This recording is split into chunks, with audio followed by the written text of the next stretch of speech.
one world government called the New World Order. NWO spells own, backwards. All of today's think tanks originate from the Committee of 300 and include the Round Table, the CFR Council on Foreign Relations, the United Nations, the Bilderbergs, the Club of Rome, the RIIA, and the Trilateral Commission founded by David Rockefeller. Since the British colonization of America, many powerful American families have formed secret societies that cooperate with the black nobility, like the Skull and Bones fraternity at Yale University, which is rooted in German Freemasonry. Its exclusive members are some of America's most powerful and wealthy men, including 2 United States presidents, President George W. Bush and his father, President George Herbert Walker Bush. The Order of the Skull and Bones is located on the campus of Yale University. John Pogue is a Yale graduate and the producer of a Hollywood movie called Skulls, based on the chilling radiation night. Chosen members enter a windowless hall on campus where they strip naked and lay inside a coffin. During the rituals, they reveal their innermost secrets, including the intimate details of their sexual history. Senior bonesmen dressed in robes chant over the new member in a symbolic death and rebirth ceremony. Each new member takes a vow, swearing a lifetime commitment to the brotherhood, secretly known as the Brotherhood of Death. The crossed bones symbolize the right of new members to double-cross and use any means possible on their rise to power.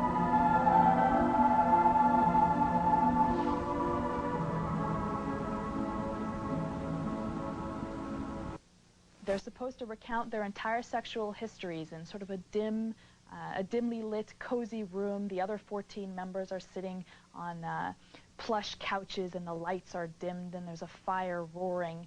And this activity is supposed to last anywhere from between 1 to 3 hours. So George W. Bush, recounted his sexual history?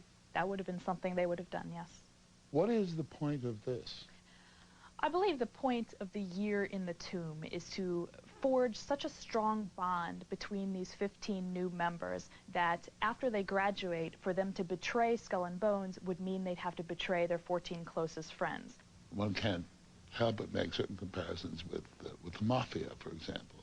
Secret society, bonding, stakes may be a little higher in one than the other, but everybody knows everything about everybody, which is a form of protection. I think Skull and Bones has had slightly more success than the mafia, in the sense that, you know, the leaders of the 5 families are all doing 100 years in jail, and the leaders of the Skull and Bone families are doing 4 and 8 years in the White House.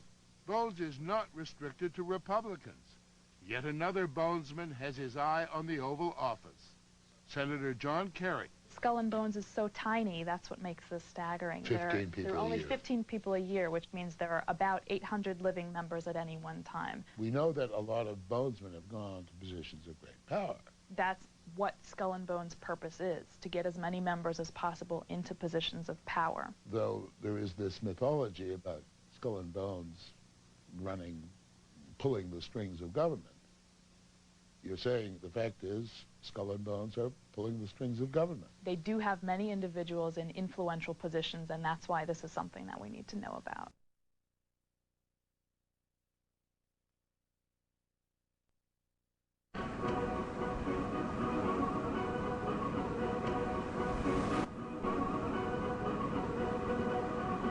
The New England Genealogy Society confirms that 19 U.S. presidents are descendants of King Edward III of England.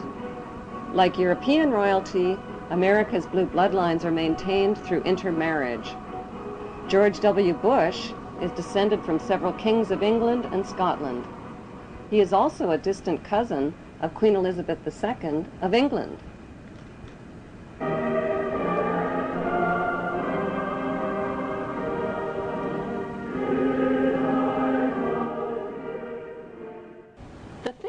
of the Committee of 300 have given birth to the Tavistock Institute, HARP, the RAND Corporation, Stanford Research Institute, and the Institute for Policy Studies, among others. One study group at the RAND Corporation specializes in predicting the timing and direction of thermonuclear war. These institutes and corporations are engaged in the secretive development of brainwashing and population control techniques, the mapping and patenting of human and animal DNA, and the genetic engineering of human, animal, and plant life. They are also developing chemical, bacteriological, and psychological weaponry, as well as tectonic and climate weaponry. How does the Committee of 300 justify their monstrous acts of evil? Their common philosophy is that the end justifies the means, no matter how diabolical. That end is to fulfill their biblical covenant using apocalyptic weaponry for an eternal throne and one world empire. Was the timely earthquake in Iran triggered by natural causes or by man-made causes? In the late 1800s, Serbian-American inventor Nikola Tesla developed tectonic weaponry capable of triggering earthquakes. He claimed the technology could split the earth in half with the press of a button. Tesla sold the patents for his earthquake technology to U.S. weapons manufacturer Westinghouse in 1885. Today, the U.S. military controls and uses the technology at their high-frequency active auroral research project called HARP, located at Gakona, Alaska.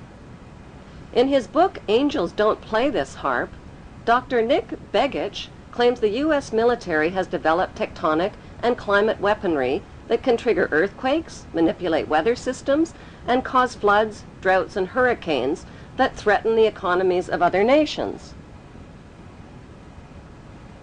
HARP's vast installations of antenna towers zap the sky's protective ionosphere with an electromagnetic beam, creating extremely low-frequency radio waves called ELF waves.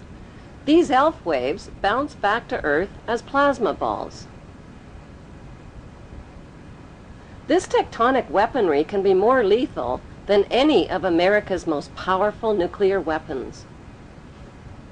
Only one nation in the world has been insane enough to drop atomic weapons of mass destruction on the innocent populations of 2 large Japanese cities, chemical weapons of mass destruction on innocent civilians in Vietnam, and depleted radioactive uranium weapons of mass destruction on the people of Iraq.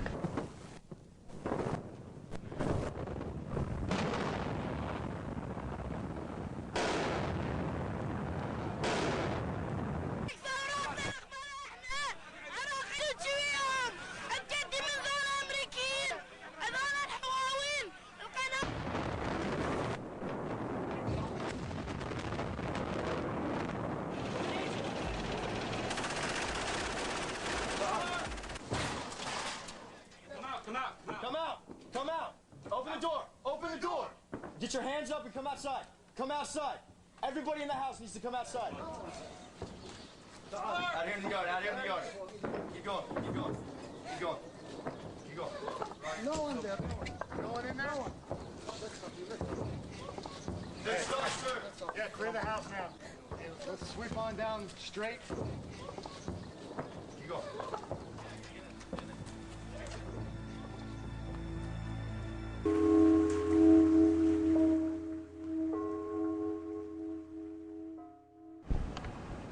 Like the pharaohs of ancient Egypt who built their empire with the help of a grand vizier, Queen Elizabeth II also has a grand vizier who serves as her most trusted advisor. His name is Lord Evelyn Rothschild, and he is the second wealthiest and most powerful person on earth. He is also Lord of the world's financial capital, the city-state of London. Lord Rothschild and his ring of power hide their identities behind 13 city council members who stand in as their representatives. On November 30th, 2000, Lord Rothschild, now in his 70s, got married in London to a wealthy Zionist businesswoman named Lynn Forrester. The couple then jetted to Washington and spent their wedding night in the White House. Just months before 9/11, they moved to New York and settled into their 18th floor luxury palace at River House,